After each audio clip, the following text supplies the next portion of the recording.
Hello everyone, welcome back to my channel Lotus Fiction. कैसे हैं आप सब? आई होप कि आप सब बिल्कुल ठीक होंगे एंड सेफ होंगे। तो चलिए अब हम अपनी स्टोरी को स्टार्ट करते हैं। Happy Republic day guys, and thank you so much आप सबके इतने सपोर्ट के लिए। और आप सभी ने बहुत प्यारे प्यारे कमेंट्स दिए, इसलिए मैं आज एक और वीडियो पोस्ट कर रही हूँ। अब तक हमने देखा था कि वांग जी गुस्से में विंग का हाथ पकड़कर उसे अपने साथ खींचते हुए अपनी कार के पास ले जाता है। विंग अकेला नहीं जाना चाहता था, इसलिए वो वेन्निंग और नियो हायसांग दोनों को भी अपने साथ ले जाता है। मगर वेन्निंग और नियो हायसांग दोनों भी एक दूसरे से टॉम एंड जेरी की तरह झगड़ रहे थे, जिससे विंग को गुस्सा आता है और वह उन्हें डांट कर वहाँ से भगा देता है। नियो हायसांग और वेन्निंग दोनों इस बात को अच्छे से जानते थे कि उनका विंग गुस्से में बहुत बुरा रहता है, और जब उसे गुस्सा आता है तो वो किसी की भी नहीं सुनता है। दोनों भी उसकी तरफ पाउट बनाकर देखते हैं और उसके बाद वहाँ से चले जाते हैं। विंग उन दोनों को वहाँ से जाते हुए देख रहा था। वो दोनों जाते हुए भी एक दूसरे को एक मार पीट रहे थे, एक दूसरे से झगड़ रहे थे, और विंग उन्हें देखकर हंस रहा था। विंग अब फिर से हैप्पी हो गया था। यह असली विंग था, जो जितना जल्दी गुस्सा हो जाता था उतना ही जल्दी वो हैप्पी भी हो जाता था। वांग जी विंग को ऐसे देखकर खुश हो रहा था, वो भी मुस्कुरा रहा था। उसे विंग को फिर से हैप्पी और हंसता मुस्कुराता देखकर अच्छा लग रहा था। वांग जी विंग के शोल्डर पर टैप करता है तो विंग पीछे पलटता है। वांग जी को देखकर विंग की हंसी रुक जाती है। वो फिर वांग जी की तरफ देखता है और उनसे पूछता है, आप यहाँ क्या कर रहे हैं? वांग जी विंग से कहता है, वेल तुम्हारा कॉलेज ख़त्म हो गया है, तो क्या मैं तुम्हें तुम्हारे घर तक ड्रॉप कर सकता हूँ? विंग एक मिनट के लिए सोचता है, फिर वो वांग जी की तरफ देखता है जिसके पीछे एक ओमेगा खड़ा हुआ था। ये शाओ शिंगचैन था। विंग उस ओमेगा को देखकर हाँ करता है। वांग जी कार का डोर ओपन करता है और विंग को कार में बिठाता है और विंग के साथ खुद भी बैठ जाता है। वांग जी के कार में बैठने के बाद शाओ शिंगचैन कार ड्राइव करना स्टार्ट करता है। कार में काफ़ी सन्नाटा था, कोई भी किसी से बात नहीं कर रहा था। विंग को ये सब बहुत ऑकवर्ड लगता है, इसलिए विंग वांग जी से पूछ लेता है, आप यहाँ क्यों आए थे वैसे? वांग जी विंग की तरफ देखता है और उससे कहता है, मैं यहाँ किसी काम से आया था, मेरा काम ख़त्म हो गया था तो मैं वापस जा रहा था। विंग मुंह बनाता है और सामने देखने लगता है। शाओ शिंगचैन जो कार के मिरर से उन दोनों को देख रहा था। शाओ शिंगचैन वांग जी को देखकर हंस रहा था, क्योंकि ये वांग जी के लिए पहली बार था जब वो किसी से बात करना चाह रहा था, मगर वो कोई बात कर ही नहीं पा रहा था, क्योंकि विंग तो वांग जी को इग्नोर करके कार के विंडो से बाहर देख रहा था। और वांग जी विंग से बात करने के लिए अपना मुंह तो खोलता, लेकिन उसे बात करने के लिए कोई टॉपिक ही नहीं मिलता, इसलिए वो फिर से अपना मुंह बंद कर लेता। दोनों भी कार में चुपचाप बैठे हुए थे। वांग जी रास्ते को देखने लगता है। विंग बाहर के नज़ारे देख रहा था। वो जिस रास्ते से गुजर रहे थे वहाँ पर काफ़ी सारे छोटे छोटे फूड स्टॉल्स लगे हुए थे, जिन पर स्ट्रीट फूड मिल रहा था। विंग ऐसे ही एक स्टॉल को देखकर वांग जी से कहता है, कार रुको रुको, मुझे भूख लगी है, मुझे खाना खाना है, मैंने लंच नहीं किया है। वांग जी के बिना कुछ कहे ही शाओ शिंगचैन, जिसने विंग के इतने तेज चिल्लाने और एक्साइटेड वॉइस को सुन लिया था, वो कार को साइड में ले जाकर रोक देता है। वांग जी विंग की तरफ देखता है और कार से बाहर निकलता है। विंग भी कार से बाहर निकलता है। विंग वांग जी से कहता है, मुझे बहुत भूख लगी है, इसलिए आप मुझे यहीं छोड़ दीजिए, मैं लंच करने के बाद यहाँ से चला जाऊँगा। वांग जी कहता है, विंग तुम इस जगह पर लंच करोगे? ये सब अनहेल्दी चीज़ें हैं, ये तुम्हें नहीं खाना चाहिए। विंग वांग जी की तरफ आइज रोल करते हुए देखता है और उससे कहता है, आपको क्या पता, यहाँ के खाने में जो टेस्ट है ना, वो पूरे चाइना के खाने में कहीं नहीं मिलता। यहाँ सबसे अच्छा खाना मिलता है। वांग जी, जिसने कभी भी स्ट्रीट फूड का टेस्ट नहीं लिया था, उसे ये पता नहीं था। वांग जी को हमेशा ही बड़े बड़े होटल्स, रेस्टोरेंट्स में लंच, डिनर और ब्रेकफास्ट करने की आदत थी। उसने कभी भी ऐसे स्ट्रीट फूड नहीं चखे थे। वो विंग के साथ वक्त बिताना चाहता था, इसलिए विंग के साथ वहीं रुकने का सोच रहा था। तभी विंग कहता है, हाँ हाँ, आप तो एक रिच पर्सन है, तो आप तो ये सस्ती चीज़ें नहीं खाएंगे और ऐसे सड़कों पर तो बिल्कुल भी नहीं खाएंगे, तो आप यहाँ से जा सकते हैं। मैं लंच करने के बाद खुद ही यहाँ से घर चला जाऊँगा। वांग जी विंग की तरफ देख कर कहता है, बिल्कुल नहीं, मैं तुम्हें घर तक ड्रॉप कर दूँगा। फिर विंग कहता है, ठीक है, तो जैसी आपकी मर्ज़ी। वैसे मैं तो आइसक्रीम खाने जा रहा हूँ, अगर आपको आइसक्रीम खानी है तो आप भी मेरे साथ आ सकते हैं। विंग एक आइसक्रीम के स्टॉल पर जाता है और वहाँ से अपने लिए स्ट्रॉबेरी फ्लेवर की आइसक्रीम लेता है और उसे बड़े मज़े से खा रहा होता है। वांग जी बस विंग को देखे जा रहा था। विंग वांग जी को देखता है तो वांग जी बड़ी बड़ी आंखें और मुंह खुला करके विंग को देख रहा था। विंग वांग जी से कहता है, मुंह बंद कर लीजिए, आपके मुंह से लाल टपक रही है, लगता है आपको भी आइसक्रीम खाने का मन कर रहा है। वैसे आप आइसक्रीम खा सकते हैं, यहाँ आपको कोई देखेगा नहीं, मेरे अलावा आपको यहाँ कोई और नहीं देखने वाला। कंजूस भी मत बनिएगा, यहाँ ज़्यादा महंगी चीज़ें नहीं मिलेगी, आपको सस्ते में आइसक्रीम मिल जाएगी। वांग जी विंग की ऐसी बातें सुनकर हंस देता है और वो विंग से कहता है, अच्छा। विंग कहता है, उसके मुंह में आइसक्रीम भरी हुई थी। वांग जी विंग के हाथ से उसकी आइसक्रीम को पकड़ता है और उसे लिक करता है और उसका एक बाइट भी खा लेता है। विंग वांग जी को देखकर शॉक्ड हो गया था एक सेकंड के लिए। फिर वो वांग जी के हाथ से अपनी आइसक्रीम छीनने की कोशिश करता है। वांग जी अपने हाथ को ऊपर कर लेता है और विंग जो वांग जी के सिर्फ चेस्ट तक ही आता था, वो वांग जी के हाथ को पकड़ नहीं पा रहा था। वांग जी विंग के हाथ को पकड़ लेता है और विंग की आइसक्रीम को खाने लगता है। अब विंग को गुस्सा आ रहा था। विंग वांग जी से कहता है, मेरी आइसक्रीम वापस दीजिए, अब मेरी आइसक्रीम कैसे खा सकते हैं, अब इतने कंजूस है क्या, अपने लिए दूसरी आइसक्रीम खरीद लो, ये मेरी आइसक्रीम है। वांग जी विंग के हाथों को पकड़कर उसकी आइसक्रीम को खा रहा था और विंग जो उससे अपनी आइसक्रीम छीनने की कोशिश कर रहा था। आसपास के लोग इन दोनों को देखकर बड़े मज़े ले रहे थे।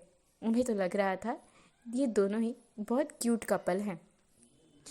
वांग जी अब विंग को ज़्यादा परेशान नहीं करता और वो उसे उसकी आइसक्रीम लौटा देता है क्योंकि आइसक्रीम पिघल रही थी। वांग जी अपने लिए एक चॉकलेट फ्लेवर की आइसक्रीम लेता है और उसे खाने लगता है। विंग को चॉकलेट फ्लेवर भी बहुत पसंद था। वांग जी को चॉकलेट फ्लेवर का आइसक्रीम खाते देखकर विंग को भी मुंह में पानी आ जाता है और वो वांग जी से कहता है, चॉकलेट फ्लेवर मुझे बहुत पसंद है।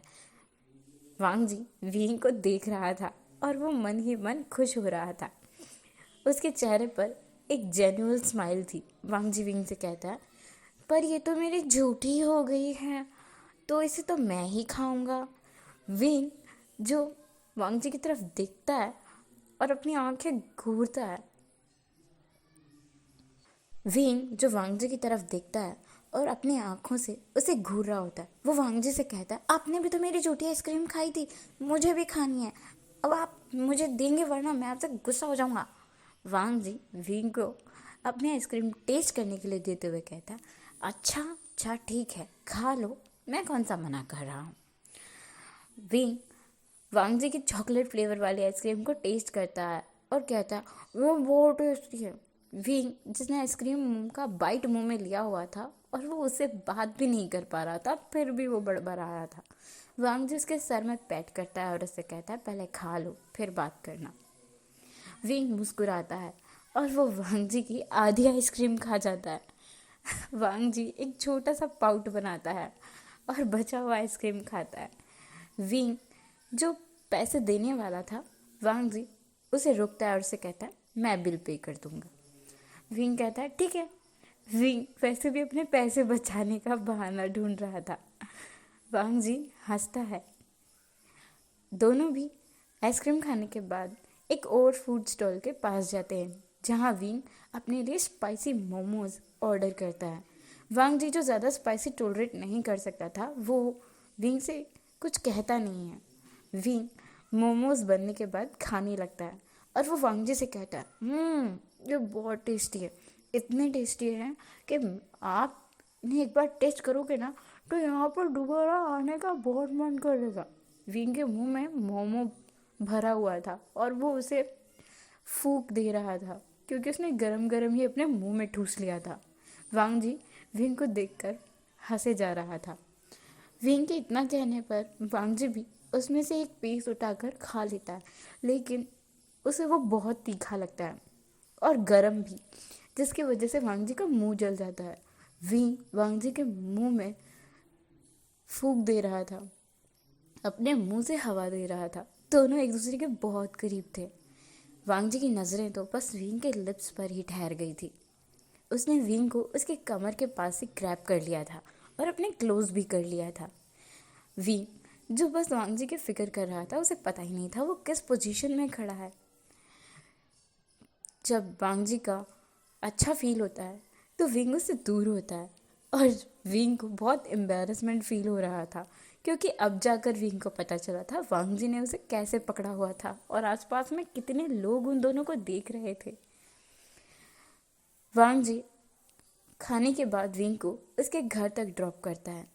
विंग वांग जी को बाय करता है तो वांग जी विंग का हाथ पकड़ता है और उसे अपने पास खींचता है। आज का पूरा दिन वांग जी और विंग ने बहुत अच्छे से बिताया था। ऐसा लग रहा था कि दोनों भी अपनी पहली डेट पर निकले हैं। वांग जी विंग से कहता है, विंग, मैं नहीं जानता तुम मुझे एक चांस देने से डर क्यों रहे हो। अगर तुम मुझे चांस नहीं देना चाहते तो क्या तुम मुझे अपना दोस्त बनाओगे। मेरे पास कोई दोस्त भी नहीं है। वांग जी जैसे ही ये बात कहता है, विंग हंसता है और अपने मुंह पर हाथ रखते हुए वांग जी से कहता है, झूठ बोलना भी नहीं आता आपको। अभी तो शाओ शिंगचन ने बताया कि वो आपके दोस्त हैं और उनके अलावा आपके 2 और फ्रेंड्स हैं जो आपके साथ काम करते हैं। वांग जी स्माइल करता है और अपने बालों में हाथ ले जाकर अपने सर को खुजाने लगता है। फिर वो विंग से कहता है, बहुत स्मार्ट हो। वैसे तुम मेरे दोस्त बनोगे? मैं तुम्हारे साथ दोस्ती करना चाहूँगा। किसी भी रिश्ते की शुरुआत दोस्ती से की जाए तो अच्छा रहता है, ऐसा मेरे अंकल कहते हैं। विंग हाँ में सिर हिलाता है। वो वांग जी को दोस्त बनाने के लिए तैयार हो जाता है। वांग जी विंग से कहता है, तो क्या अब मैं तुम्हारे घर के अंदर आ सकता हूँ तुम्हारा घर देखने के लिए। विंग स्माइल करता है और कहता है, हाँ आ तो सकते हैं। मेरा घर आपकी तरह बहुत बड़ा तो नहीं है, मगर जैसा भी है अच्छा लगेगा। वांग जी हाँ में सर हिलाता है। फिर वो अंदर जाने लगता है तो पीछे से साओ शिनचैन कहता है, हे वेट वेट वेट, पूरा दिन तुम लोगों ने एंजॉय किया और अब तुम मुझे भूल गए हो। मैं भी यहाँ पर हूँ, क्या मुझे इनवाइट नहीं किया जाएगा घर के अंदर आने के लिए। विंग हंसता है और शाओ शिनचैन का हाथ पकड़कर उसे बाहर निकालते हुए कहता है, आप भी चलिए, आपको कौन मना करेगा। शाओ शिनचैन भी विंग का हाथ पकड़ता है और उसके साथ ही उसके घर के अंदर जाता है। विंग का घर काफ़ी छोटा था। उसमें 2 रूम्स, एक किचन, एक लिविंग रूम था। बस विंग के पास यही सब कुछ था। वांग जी और शाओ शिंगचैन घर को देखते हैं। उन्हें घर बहुत पसंद आता है। घर काफ़ी साफ़ सुथरा था। विंग की हर चीज़ सही जगह पर रखी हुई थी। वांग जी काफ़ी इम्प्रेस हो गया था। वांग जी कॉफ़ी पी ही रहा था कि उसे शुयांग का कॉल आता है। वांग जी कॉल पिक करता है तो शुयांग उसे कहता है उसे आज अपने ब्रदर के साथ डिनर पर जाना है। वांग जी को याद आता है उसने शिचैनगा से डिनर पर आने का प्रॉमिस किया था। वांग जी अब विंग को बाय करके विंग के घर से निकल जाता है। अब धीरे धीरे वक्त बीत रहा था। वांग जी, विंग, शुयांग, शिंगचैन सभी आपस में अच्छे दोस्त बन गए थे। विंग वांग जी को अपना अच्छा दोस्त समझने लगा था और अपने दिल में उसे अच्छी जगह दे रहा था। दोनों के बीच रिश्ते अच्छे होते जा रहे थे। विंग कहीं ना कहीं वांग जी को अपनी लाइफ में चाहने लगा था। विंग अब वांग जी के साथ अपनी एक लाइफ शुरू करने के बारे में सोचने लगा था। उसे धीरे धीरे ये पता चल रहा था वांगजी एक अच्छा इंसान है और वो दूसरे अल्फाज जैसा भी नहीं है। अब वांगजी और विंग एक दूसरे के लिए हमेशा वक्त निकालते थे। वांगजी कभी कभी विंग को उसके कॉलेज छोड़ने और कॉलेज से पिक करने भी जाया करता था, और जब वांगजी नहीं जा पाता था तो वो शाओ शिंगचैन को विंग को पिक करने और ड्रॉप करने भेज दिया करता था। अक्सर विंग वांगजी एक दूसरे के साथ बाहर घूमने फिरने जाया करते थे। गाइस, आज के लिए बस इतना ही। Thank you so much for watching. अगर आपको स्टोरी पसंद आ रही है तो प्लीज़ वीडियो को एक लाइक करें और चैनल को सब्सक्राइब कर लें। साथ में अपने प्यारे प्यारे कमेंट्स ज़रूर छोड़ के जाएं, क्योंकि मुझे आपके कमेंट्स पढ़ना बहुत पसंद है। तो मिलते हैं हम नेक्स्ट पार्ट में। तब तक के लिए बने रहिए मेरे साथ। पढ़ू मैं